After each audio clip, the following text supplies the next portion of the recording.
माझ्या मनाची भावना मीच बोलते, मी सावित्री फुले बोलते, मी सावित्री फुले बोलते.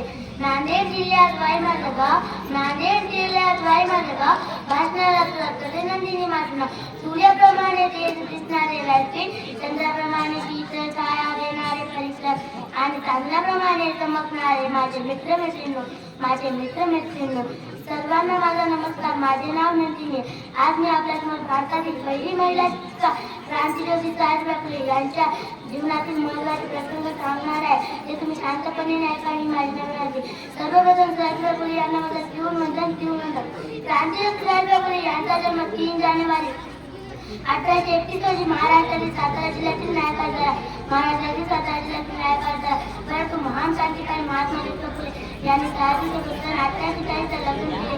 त्यावेळी सावित्रीबाई 9 वर्षाचा होता. त्यांना लिहिता वाचता येत नव्हते. ज्योतिबांनी साहित्य लिहायला वाचायला शिकवले.